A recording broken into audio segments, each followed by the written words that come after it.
கேட்பது சங்கமம் வானொலி. Destiny in Jesus Christ Tamil கிறிஸ்தவ வானொலி கனேடிய மண்ணிலிருந்து ஒலிபரப்பாகிறது. மார்க் 16:15, மத்தேயு 24:14 வசனத்தின்படி இயேசு சீசர்களை நோக்கி, நீங்கள் உலகெங்கும் போய் சர்வ சிருஷ்டிக்கும் சுவிசேஷத்தை பிரசங்கியுங்கள். ராஜ்யத்தினுடைய இந்த சுவிசேஷம் பூலோகம் எங்குமுள்ள சகல ஜாதிகளுக்கும் சாட்சியாக பிரசங்கப்படும். அப்பொழுது முடிவு வரும் என்ற வசனத்தின்படி ஆத்துமாக்களை பரலோகத்தில் சங்கமிக்கும் வானொலி சங்கமம். சங்கமம் சங்கமம்.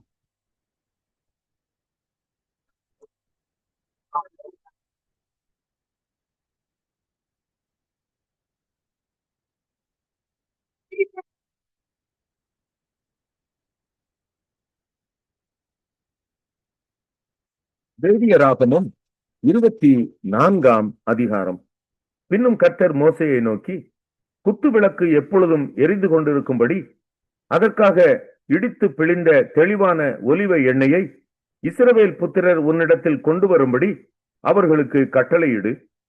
ஆசரிப்பு கூடாரத்தில் சாட்சி சந்நிதியின் திரைக்கு வெளிப்புறமாக ஆரோன் அதை எப்பொழுதும் சாயங்காலம் தொடங்கி விடியற்காலம் மட்டும் கர்த்தருடைய சந்நிதியில் எரியும்படி ஏற்ற கடவன். இது உங்கள் தலைமுறை தோறும் செல்ல வேண்டிய நித்திய கட்டளை. அவன் எப்பொழுதும் கர்த்தருடைய சந்நிதியில் பரிசுத்தமான குத்துவிளக்கின் மேல் இருக்கிற விளக்குகளை எரிய வைக்க கடவன். அன்றியும் நீ மெல்லிய மாவை எடுத்து அதை 12 அப்பங்களாக சுடுவாயாக. ஒவ்வொரு அப்பம் மரக்காலிலே 10 பங்கு மாவினால் செய்யப்பட வேண்டும். அவைகளை நீ கர்த்தருடைய சந்நிதியில் பரிசுத்தமான மேஜையின் மேல் 2 அடுக்காக ஒவ்வொரு அடுக்கில் அவ்வாறு அப்பம் இருக்கும்படியாக வைத்து ஒவ்வொரு அடுக்கினிடத்தில் சுத்தமான தூப வர்க்கம் போடக்கடவாய். அது அப்பத்தோடு இருந்து ஞாபகக்குறியாக கர்த்தருக்கேற்ற தகன பலியாயிருக்கும். அப்பத்தை நித்திய உடன்படிக்கையாக இஸ்ரவேல் புத்திரர் கையிலே வாங்கி ஓய்வு நாள் தோறும் கர்த்தருடைய சந்நிதியில் அடுக்கி வைக்க கடவன். அது ஆரோனையும் அவன் குமாரரையும் சேரும். அதை பரிசுத்த இடத்திலே புசிக்க கடவர்கள். நித்திய கட்டளையாக கர்த்தருக்கு இடப்படும் தகன பலிகளில் அது அவனுக்கு மகா பரிசுத்தமாய் இருக்கும் என்றார். அக்காலத்திலே இஸ்ரவேல் ஜாதியான ஸ்திரீக்கும் எகிப்திய புருஷனுக்கும் பிறந்த புத்திரனாகிய ஒருவன் இஸ்ரவேல் புத்திரரோட கூட புறப்பட்டு வந்திருந்தான். இவனும் இஸ்ரவேலனாகிய ஒரு மனிதனும் பாளையத்திலே சண்டை பண்ணினார்கள். அப்பொழுது இஸ்ரவேல் ஜாதியான அந்த ஸ்திரீயின் மகன் கர்த்தரின் நாமத்தை நிந்தித்து தூஷித்தான். அவனை மோசேயினிடத்தில் கொண்டு வந்தார்கள். அவன் தாயின் பேர் செலோமித். அவள் தான் கோத்திரத்தானாகிய திப்ரியின் குமாரத்தி. கர்த்தரின் வாக்கினாலே தங்களுக்கு உத்தரவு வருமட்டும் அவனை காவல் படுத்தினார்கள். அப்பொழுது கர்த்தர் மோசேயை நோக்கி, தூஷித்தவனை பாளையத்துக்கு புறம்பே கொண்டு போ. கேட்டவர்கள் எல்லாரும் தங்கள் கைகளை அவன் தலையின் மேல் வைப்பார்களாக. பின்பு சபையார் எல்லாரும் அவனை கல்லெறிய கடவர்கள். மேலும் நீ இஸ்ரவேல் புத்திரரை நோக்கி, எவனாயிலும் தன் தேவனை தூஷித்தால் அவன் தன் பாவத்தை சுமப்பான்.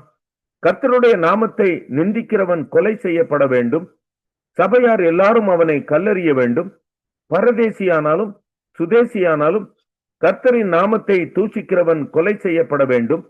ஒரு மனிதனை கொல்லுகிறவன் எவனோ அவன் கொலை செய்யப்பட வேண்டும். மிருகத்தை கொன்றவன் மிருகத்துக்கு மிருகம் கொடுக்க கடவன். ஒருவன் பிறனை ஊனப்படுத்தினால் அவன் செய்தபடியே அவனுக்கும் செய்யப்பட கடவது. நொறுக்குதலுக்கு நொறுக்குதல், கண்ணுக்கு கண், பல்லுக்கு பல். அவன் ஒரு மனிதனை ஊனப்படுத்தினது போல அவனும் ஊனப்படுத்தப்பட வேண்டும். மிருகத்தை கொன்றவன் பதில் கொடுக்க வேண்டும். மனிதனை கொன்றவனோ கொலை செய்யப்பட கடவன். உங்களில் பரதேசிக்கும் சுதேசிக்கும் ஒரே நியாயம் இருக்க வேண்டும். நான் உங்கள் தேவனாகிய கர்த்தர் என்று சொல் என்றார். அப்படியே தூஷித்தவனை பாளையத்துக்கு புறம்பே கொண்டு போய் அவனை கல்லெறியும்படி மோசே இஸ்ரவேல் புத்திரரோட சொன்னான். கர்த்தர் மோசேக்கு கட்டளையிட்டபடியே. 131 சங்கீதம். தாவீது பாடின ஆரோகண சங்கீதம். கர்த்தாவே, என் இருதயம் இருமாப்புள்ளது அல்ல, என் கண்கள் மேட்டிமை உள்ளவைகளும் அல்ல. பெரிய காரியங்களிலும் எனக்கு மிஞ்சின கருமங்களிலும் நான் தலையிடுகிறதும் இல்லை. தாயின் பால் மறந்த குழந்தையைப் போல நான் என் ஆத்துமாவை அடக்கி அமர பண்ணினேன். என் ஆத்துமா பால் மறந்த குழந்தையைப் போல் இருக்கிறது. இது முதல் என்றென்றைக்கும் இஸ்ரவேல் கர்த்தரை நம்பி இருப்பதாக.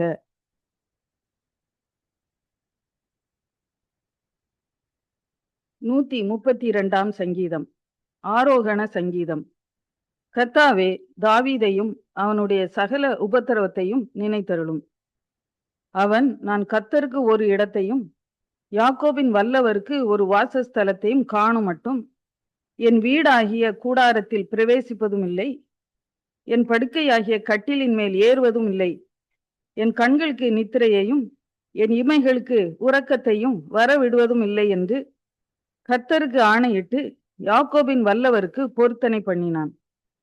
இதோ, நாம் எப்பிராத்தாவிலே அதன் செய்தியை கேட்டு வனத்தின் வெளிகளில் அதை கண்டோம். அவருடைய வாசஸ்தலங்களுக்குள் பிரவேசித்து அவர் பாதப்படியில் பணிவோம். கர்த்தாவே, உமது வல்லமை விளங்கும் பெட்டியுடன் நீர் உமது தாபர ஸ்தலத்துக்குள் எழுந்தருளும். உம்முடைய ஆசாரியர்கள் நீதியை தரித்து உம்முடைய பரிசுத்தவான்கள் கெம்பீரிப்பார்களாக. நீர் அபிஷேகம் பண்ணுவித்தவனின் முகத்தை உமது தாசனாகிய தாவீதின் நிமித்தம் புறக்கணியாதிரும். உன் கற்பத்தின் கனியை உன் சிங்காசனத்தின் மேல் வைப்பேன் என்றும், உன் குமாரர் என் உடன்படிக்கையையும் நான் போதிக்கும் என் சாட்சிகளையும் காத்து நடந்தால் அவர்கள் குமாரரும் என்றென்றைக்கும் உன் சிங்காசனத்தில் வீற்றிருப்பார்கள் என்றும் கர்த்தர் தாவீதுக்கு உண்மையாய் ஆணையிட்டார். அவர் தவற மாட்டார். கர்த்தர் சீயோனை தெரிந்து கொண்டு அது தமக்கு வாசஸ்தலமாய் இருக்கும்படி விரும்பினார். இது என்றென்றைக்கும் நான் தங்கும் இடம். இதை நான் விரும்பினபடியால் இங்கே வாசம் பண்ணுவேன். அதன் ஆகாரத்தை நான் ஆசீர்வதித்து வருவேன். அதன் ஏழைகளை நான் அப்பத்தினால் திருப்தி ஆக்குவேன்.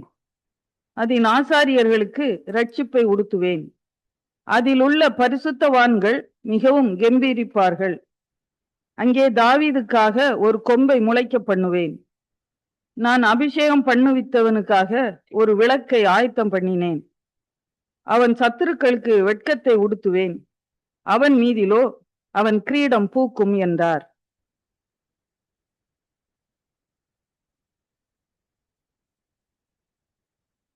நூத்தி 33ஆம் சங்கீதம். தாவீது பாடின ஆரோகண சங்கீதம்.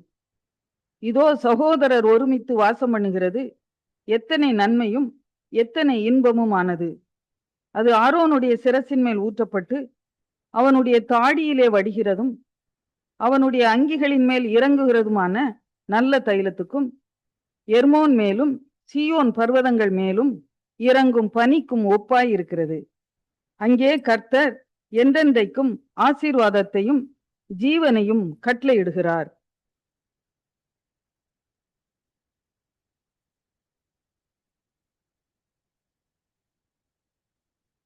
நூத்தி 34ஆம் சங்கீதம்.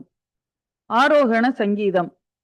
இதோ, ராக்காலங்களில் கர்த்தருடைய ஆலயத்தில் நிற்கும் கர்த்தரின் ஊழியக்காரரே, நீங்கள் எல்லாரும் கர்த்தரை ஸ்தோத்தரியுங்கள். உங்கள் கைகளை பரிசுத்த ஸ்தலத்துக்கு நேராக எடுத்து கர்த்தரை ஸ்தோத்தரியுங்கள். வானத்தையும் பூமியையும் உண்டாக்கின கர்த்தர் சீயோனிலிருந்து உன்னை ஆசீர்வதிப்பாராக.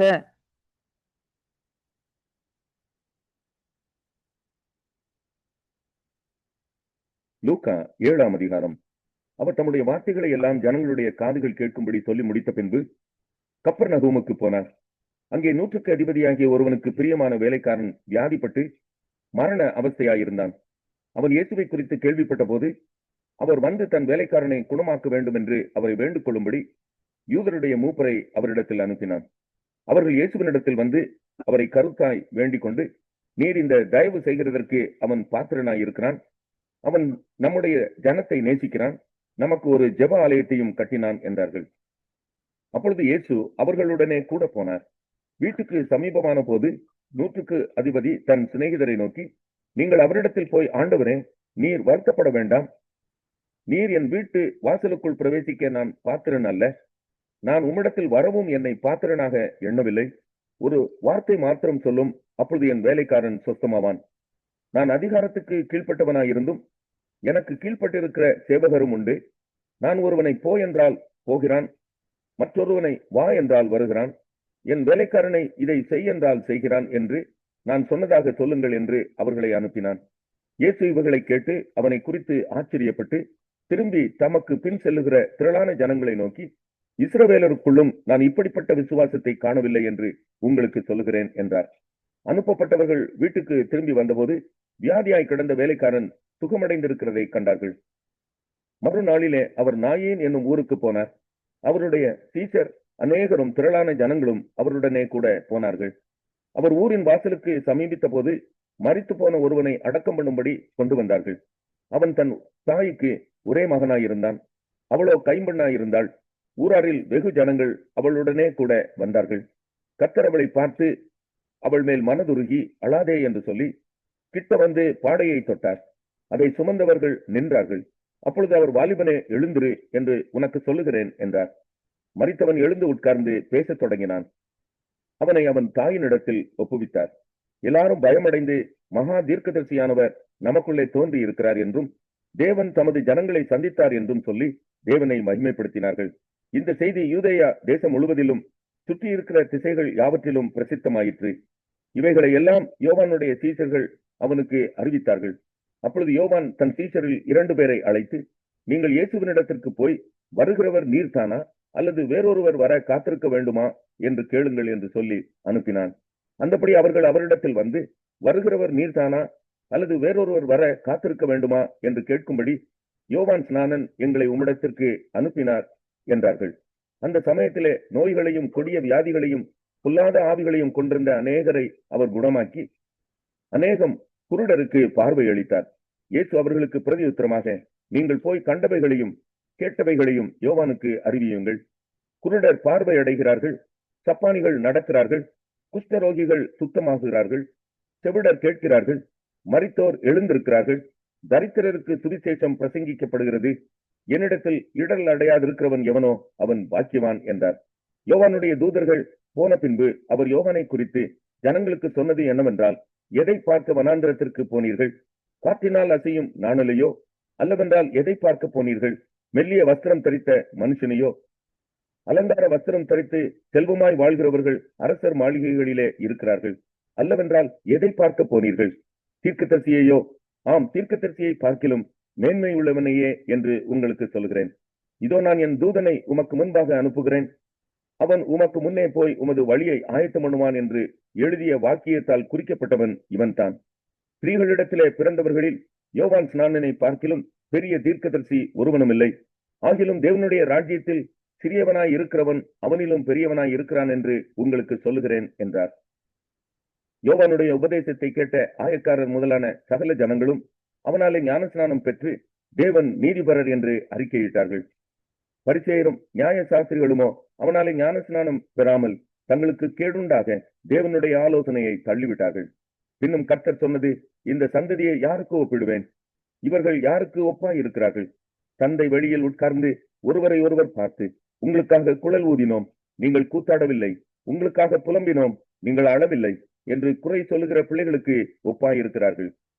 எப்படி எனில், யோவான் ஸ்நானன் அப்பம் புசியாதவனும் திராட்சரசம் குடியாதவனுமாய் வந்தான். அதற்கு நீங்கள், அவன் பிசாசு பிடித்திருக்கிறவன் என்கிறீர்கள். மனுஷகுமாரன் போஜனபானம் பண்ணுகிறவராய் வந்தார். அதற்கு நீங்கள், இதோ போஜன பிரியனும் மதுபான பிரியனுமான மனுஷன், ஆயக்காரருக்கும் பாவிகளுக்கும் சிநேகிதன் என்கிறீர்கள். ஆனாலும் ஞானமானது அதன் பிள்ளைகள் எல்லாராலும் நீதி உள்ளதென்று ஒப்புக்கொள்ளப்படும் என்றார். பரிசேயரில் ஒருவன் தன்னுடனே போஜனம் பண்ண வேண்டும் என்று அவரை வேண்டிக் கொண்டான். அவர் அந்த பரிசேயனுடைய வீட்டில் பிரவேசித்து பந்தி இருந்தார். அப்பொழுது அந்த ஊரில் இருந்த பாவியாகிய ஒரு ஸ்திரீ அவர் பரிசேயன் வீட்டிலே பந்தி இருக்கிறதை அறிந்து ஒரு பரணியில் பரிமள தைலம் கொண்டு வந்து அவருடைய பாதங்களின் அருகே பின்னாக நின்று அழுது கொண்டு அவருடைய பாதங்களை தன் கண்ணீரினால் நனைத்து தன் தலை மயிரினால் துடைத்து அவருடைய பாதங்களை முத்தம் செய்து பரிமள தைலத்தை பூசினாள். அவரை அழைத்த பரிசேயன் அதை கண்டபோது, இவர் தீர்க்கதரிசியாயிருந்தால் தம்மை தொடுகிற ஸ்திரீ இன்னாள் என்றும் இப்படிப்பட்டவள் என்றும் அறிந்திருப்பார். இவள் பாவியாய் இருக்கிறாளே என்று தனக்குள்ளே சொல்லிக் கொண்டான். இயேசு அவனை நோக்கி, சீமோனே, உனக்கு நான் ஒரு காரியம் சொல்ல வேண்டும் என்றார். அதற்கு அவன், போதகரே, சொல்லும் என்றான். அப்பொழுது அவர் ஒருவனிடத்தில் 2 பேர் கடன்பட்டிருந்தார்கள். ஒருவன் 500 வெள்ளிக்காசும் மற்றவன் 50 வெள்ளிக்காசும் கொடுக்க வேண்டியதாயிருந்தது. கொடுக்க அவர்களுக்கு நிர்வாகம் இல்லாத போது இருவருக்கும் கடனை மன்னித்து விட்டான். இப்படி இருக்க அவர்களில் எவன் அவனிடத்தில் அதிக அன்பாயிருப்பான், அதை சொல் என்றார். சீமோன் பிரதியுத்தரமாக, எவனுக்கு அதிகமாய் மன்னித்து விட்டானோ அவனே அதிக அன்பாயிருப்பான் என்று நினைக்கிறேன் என்றான். அதற்கு அவர், சரியாய் நிதானித்தாய் என்று சொல்லி ஸ்திரீயினிடமாய் திரும்பி சீமோனை நோக்கி, இந்த ஸ்திரீயை பார்க்கிறாயே, நான் உன் வீட்டில் பிரவேசித்தேன், நீ என் கால்களுக்கு தண்ணீர் தரவில்லை.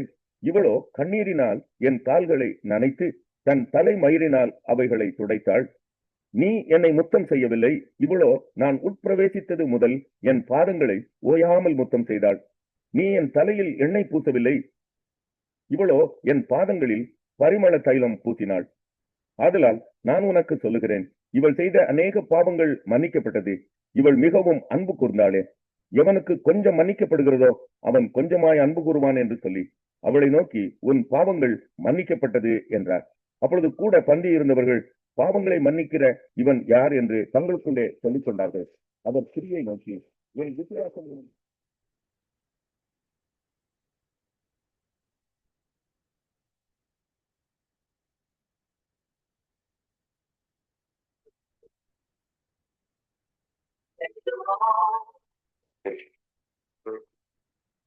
Thank you.